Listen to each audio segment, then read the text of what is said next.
There's a kind of battle we all fear. Not a battle of swords, but a battle of silence, of waiting, of inevitability. The kind where you know the storm is coming, and there's nowhere left to run. This is that story. A war that began not with a clash of armies, and in its place rose something Europe had never seen, a force not of soldiers, but of sons. Today, we begin the saga of the great heathen army. Asterisk, the sea had always returned them, always with fire in their eyes, salt on their breath, and silence in their wake. For decades, Europe had known them only as a shadow ghost from the north who struck without warning and vanished with a tide. But in the year 865, the shadow grew teeth. This time, they did not come for gold, monks, or silver dot. They came for land. They came for vengeance. They came to conquer. And what they brought would be known in history as the most terrifying Norse force ever assembled. The great heathen army. The North was not a land of kings. It was a land of clans, of jarls, of warriors born into ice and raised by axe. And yet, for the first time in memory, these clans united not for survival, but for war.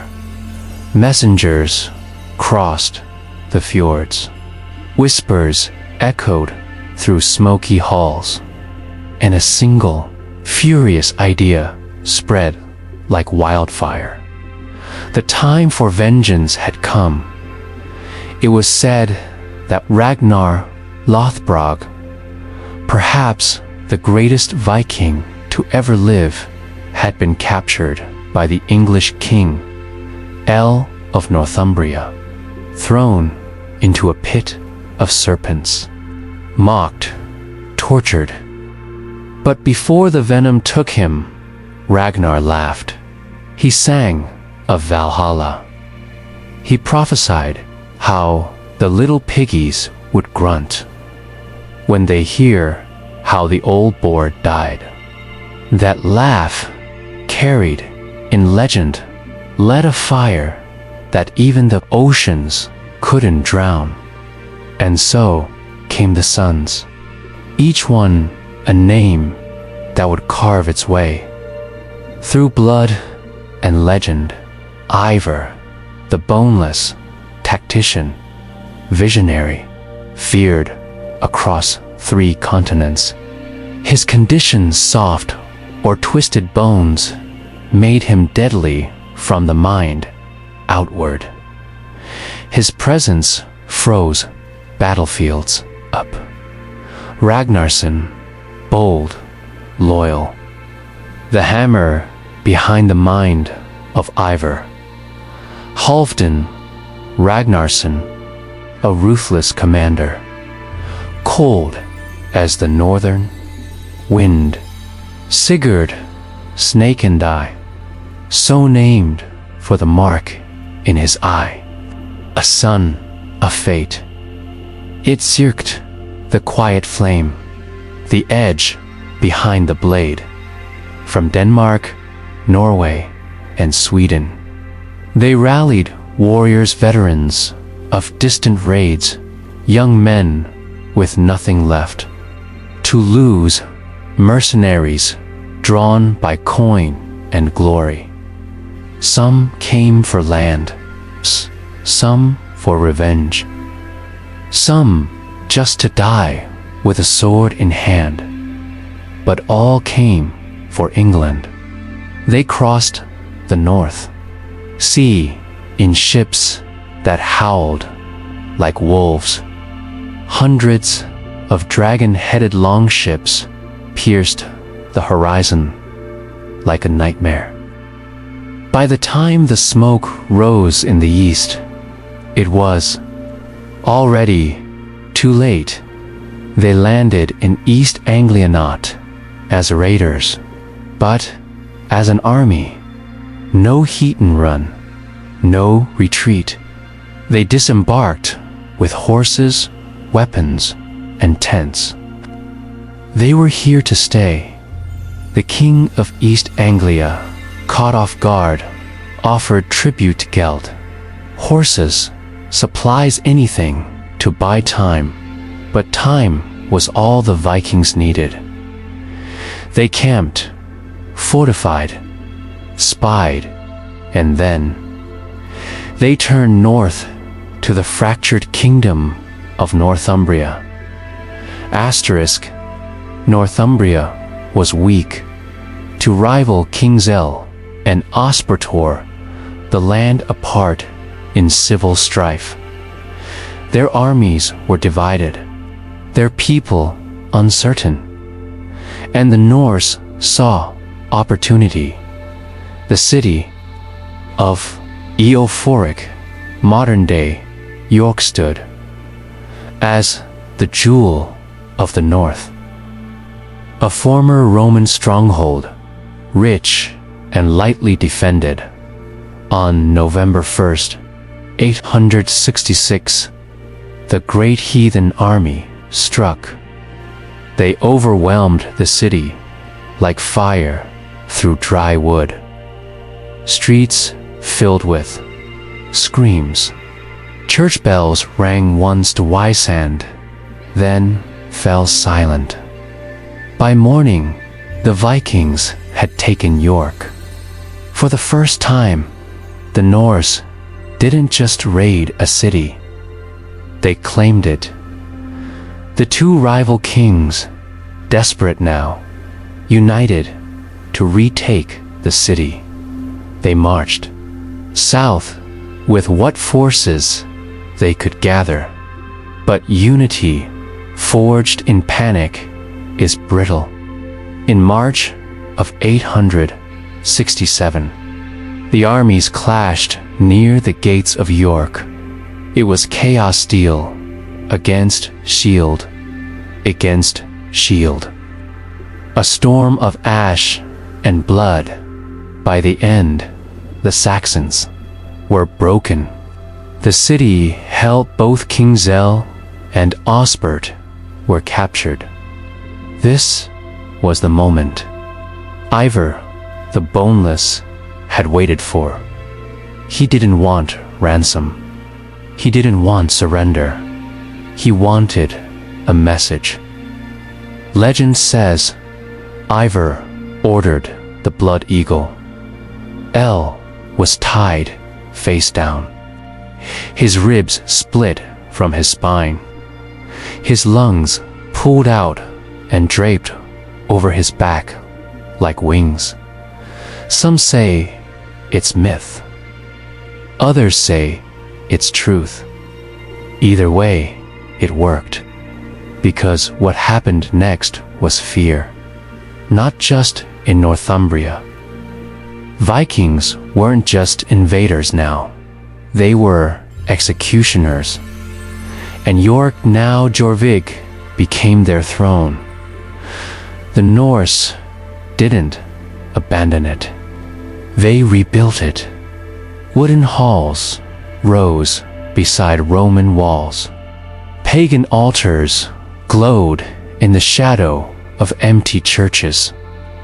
Markets buzzed with trade silver, silk, slaves, and salt. Jorvik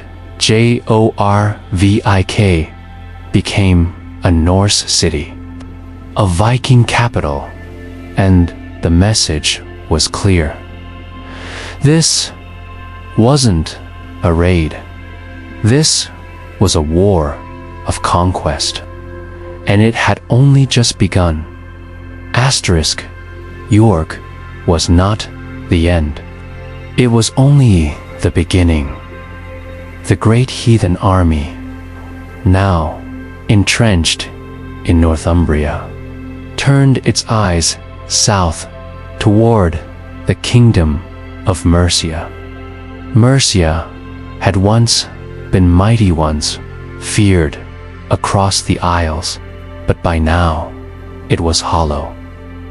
Its kings were cautious, its borders frayed, its spine weakened. The Vikings smelled decay, and Ivar the Boneless did not waste strength where cunning would do. In 868, the great army moved south. This time, Wessex answered the call. King Thellard of Wessex, alongside his younger brother Alfred, just a prince, then marched north to aid Mercia. They confronted the Norse army directly, prepared for war, and then nothing. The armies faced one another. Spears bristled, shields rose, but neither side struck. There was no battle. The Norse did not want to lose momentum with a costly fight. The Saxons feared they couldn't win one, so they stood. They watched, and then they withdrew.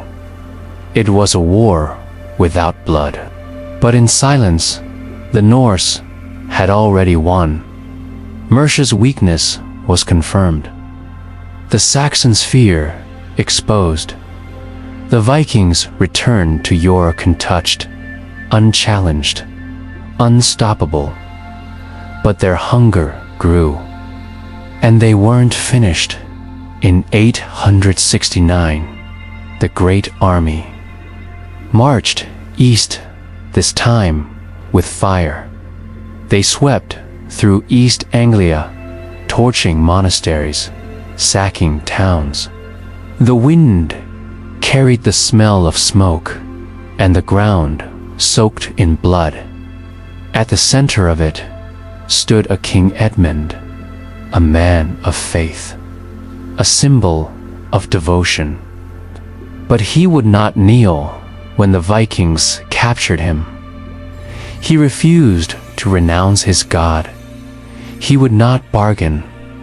He would not convert. He would not flee. So they tied him to a tree, filled him with arrows until his body looked like a hedgehog, the sagas say. Then they cut off his head.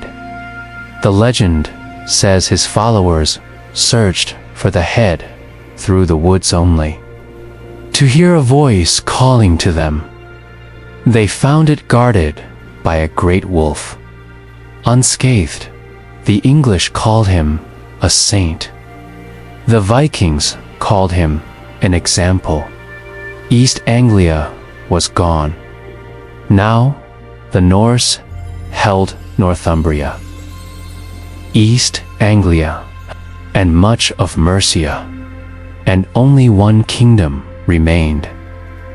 Untouched Wessex, and fate had placed its defense in the hands of a man history had not yet noticed. His name was Alfred. Asterisk, Alfred was not born for war. He was the fifth son of a Wessex king, a boy, groomed more for prayer than for battle. He studied scripture, poetry, the wisdom of Romnot swordplay. But war doesn't wait for the ready. It chooses the desperate. When his elder brothers died, one by one, Alfred became king. A scholar thrust onto a throne, sharpened by steel dot. And the great heathen army was coming. in 870. The Norse moved south, fresh from victories in the east. They came with confidence, with numbers, with blood still on their blades. They struck Wessex like a Thunderclap. Alfred met them head-on at Reading and lost. 3 days later, he rallied again at Ashdown and won. Victory, defeat, retreat, counterattack. The land shook with the rhythm of war. Villages burned, crops vanished, faith wavered, and then, in the winter of 878, the Norse struck a killing blow, a surprise assault. They broke through Wessex's defenses. Alfred's court scattered. His army shattered. Wessex was gone. Whispers filled the countryside. Alfred is dead. The Saxons are finished. The Danes rule now. But Alfred was not dead. He had vanished, not to flee, but to hide, to wait, to plan in the marshes of Somerset. Alfred gathered what remained: farmers, mercenaries, outlaws, men with nothing to lose. He became more than a king. He became a ghost, a whisper, a myth rising in the fog. And then he returned in the spring of 878. Alfred emerged from the swamps like a revenant. He summoned every free man, every blade, every ounce of courage left in Wessexstadt and at a place called Eddington. He drew a line. The Viking army, led by Guthrum, stood across from him. They had broken kingdoms, but Alfred refused to kneel. The battle was savage. Spears splintered, shields shattered. The air rang with steel and screams. And when the sun fell, the Vikings broke. Guthrum fled, but Alfred caught him, and then he did something no Viking expected. He offered mercy. Guthrum would not die. He would be baptized. The war was over, but the story was just beginning. England would be split north and east under Viking law, south under Alfred's crown, and thus was born the Danela, a kingdom within a kingdom, a new frontier not marked by walls but by culture. Asterisk, the Danela was not a border. It was a transformation in these lands. Norse law ruled. Old English gave way to Old Norse. Church bells rang. Beside pagan rituals, names changed, lives blended, cultures collided. It was not peace, but it wasn't war either. In towns like York, now York, Norse, chieftains governed as kings. They minted coins marked with Thor's hammer beside Christian crosses. Markets thrived. Fur from the north, silk from the east, silver from Baghdad, and bloodlines. They mixed just as easily. A Saxon girl could marry a Norse warrior. a Danish child might grow up learning both prayers and sagas. The Viking Age had entered a new phase. No longer just raiders, now rulers, and yet, behind it all, there remained one name spoken in half fear, half dash, wonder. I've heard.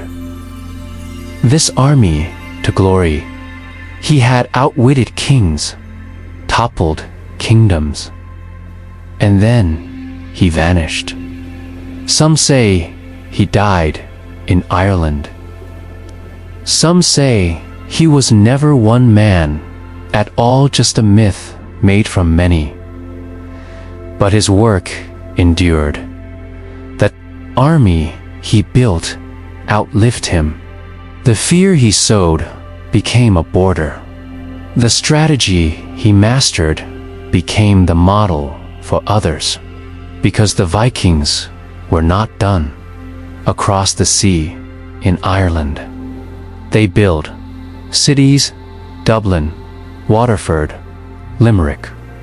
In Scotland, they carved out new clans and crossed bloodlines with G.A.L.S. in the Faroe Islands, Iceland, and eventually Greenland. They sailed into the unknown, looking not just for plunder, but for a place to breathe. And on the mainland, in Normandy, one of their own was becoming more than just a jarl. He was becoming a duke. Rollo, a Viking who swore loyalty to the king of the Franks, who took land by treaty, not raid, who laid the foundation for a dynasty. His great-great-grandson would one day become King of England. The Vikings had begun as shadows. Now, they were part of the bloodline of Europe itself. Asterisk, but even as Viking blood settled into kingdoms and crowns, the winds of change were blowing. A new force crept into the north, not with swords, but with scripture, Christianity. It came with whispers, with monks, with trade, with politics, and it offered something no axe could take: eternal salvation. The old gods had given courage, but the new God offered something more powerful to kings dash order. First came the treaties. When Guthrum was defeated by Alfred, he accepted baptism, not out of faith, but necessity. Then came the conversions. In Denmark, King Harald Bluetooth embraced the cross. He raised runstones, not only in memory of gods but of Christ. He didn't do it for belief. He did it for unity. In Norway, Olaf Tryggvason and later Olaf Haraldsson used the sword to enforce the gospel. Temples were burned, pagan symbols crushed. Those who refused were drowned or beheaded. The Norse world was at war with itself. In the hills, the old gods lingered. In secret groves, sacrifices still took place. But on the thrones, the cross ruled, and then came the final cry. The last great Viking king, Harald Hardradoros from the east, a warrior who had served emperors, crossed deserts, fought in the glittering courts of Constantinople. He believed England was his, by right, by legacy, by force. In 1066, he sailed with hundreds of ships and thousands of men. He landed in the north, crushed the first army that faced him. Victory was near, but King Harold Godwinson of England moved faster than anyone expected. He marched north. He caught the Vikings at Stamford Bridge. The battle was brutal. Hardrada fought until an arrow pierced his throat. His army collapsed. Only a handful of ships returned to Norway. And with that, the Viking Age ended. Not with a storm, but with a silence. But their story did not end. They left behind words, sky, knife, window, husband. They left behind cities, Dublin, York, Normandy. They left behind myths, Sodin, Thor, Freya, Loki. They left behind ideas, freedom, honor, law, and their spirit. It never died, because the Vikings did not just conquer land, they conquered time. The sea had always been a boundary for others, but for the Norse, it was a door, and they were never afraid to open it. By the end of the 9th century, Viking swords had carved through kingdoms. Their banners had flown in Ireland, England, France. They had bled for land. They had ruled by fire. But now they sought something else. Space, peace, freedom from kings, and from each other. In the lands of the North, clans had begun to clash. Ambition rose as fast as population. Fathers had too many sons. Sons had nowhere to go. So the Norse turned to the edge of the world. They sailed toward nothing, because there might be something. The first stop was the Faroe Islands, windswept and quiet. Then came Iceland. It wasn't empty, but it was untouched. A volcanic island, wild and raw. Mountains stabbed at the clouds. Lava fields whispered smoke. Glaciers loomed like the bones of gods. And it became home.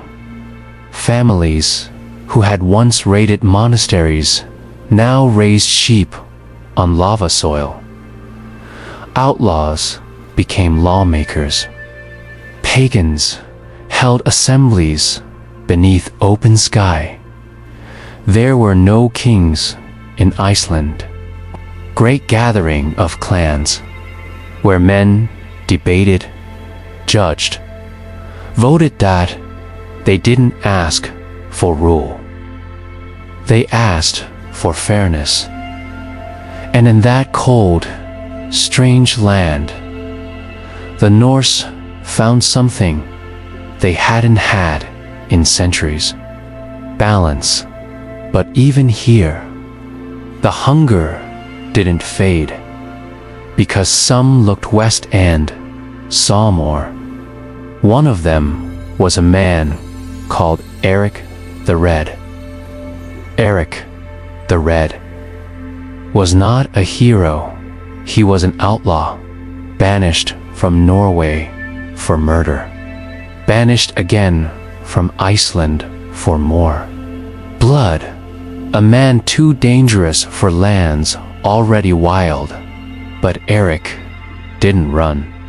He sailed westward into the unknown, into waters no one returned from. Icebergs drifted like silent gods. The sky turned gray. The sea threatened to swallow everything. And then Dashland got cold. massive, empty.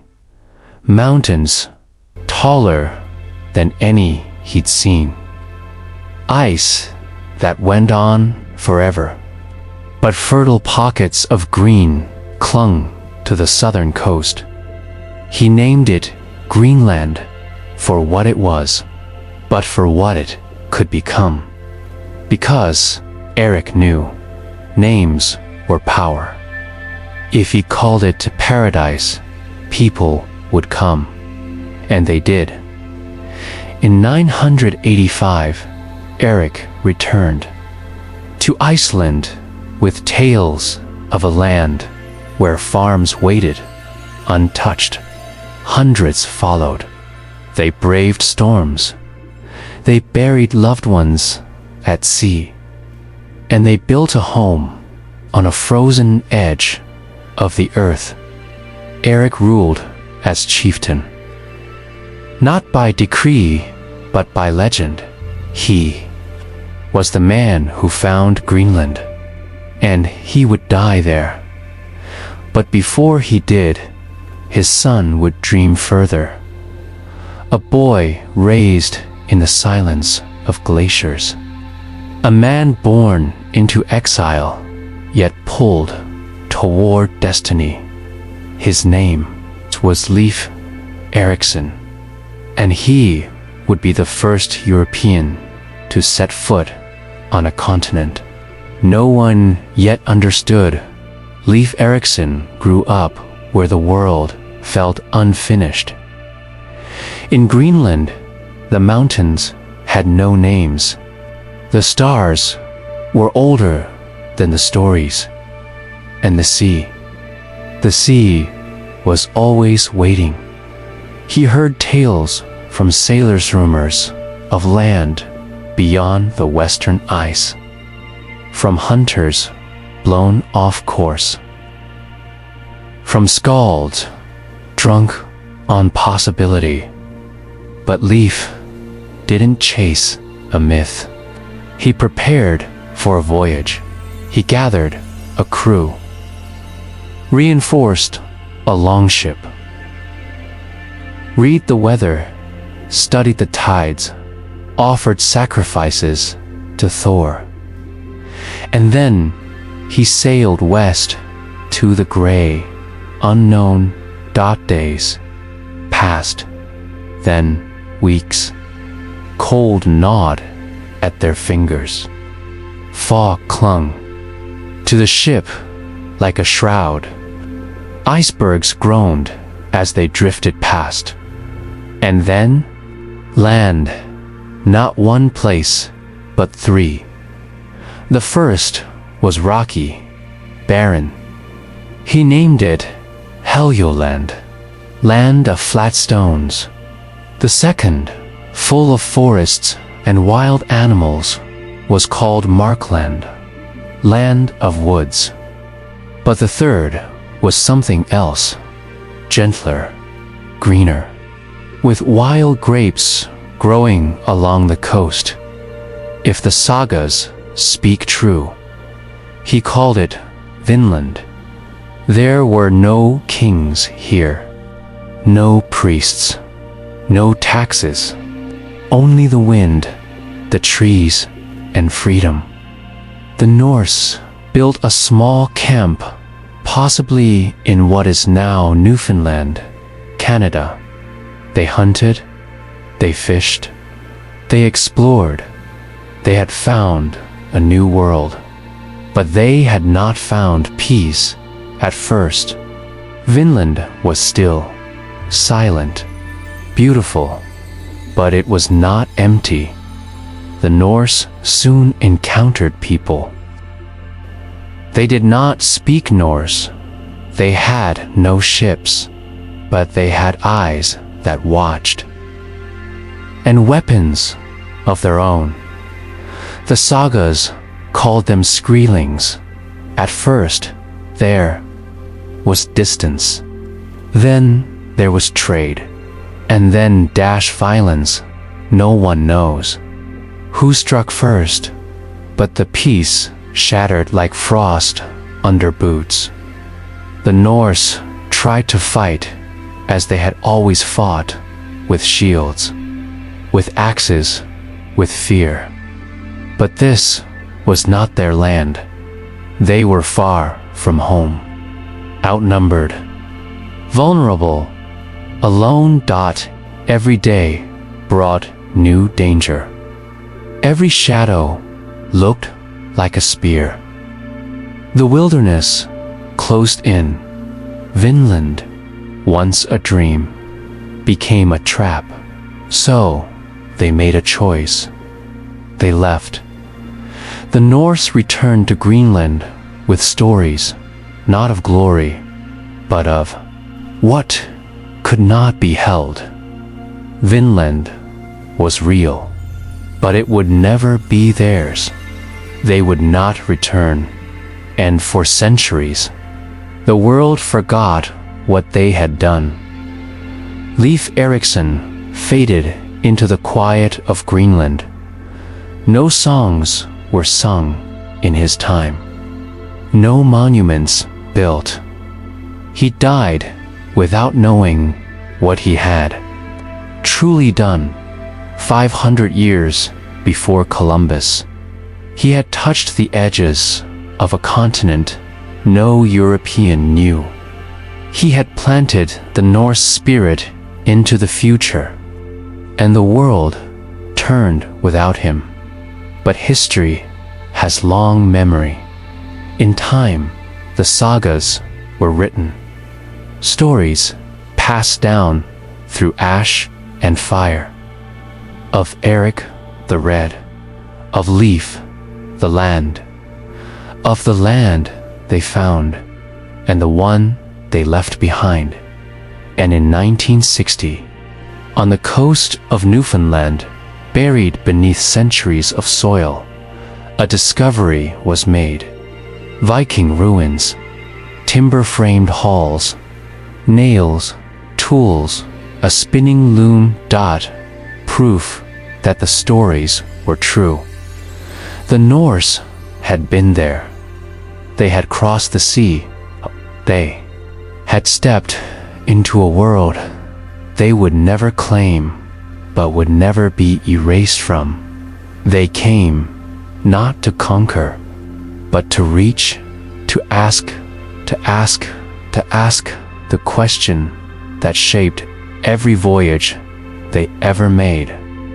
What lies beyond the waves? They never ruled America.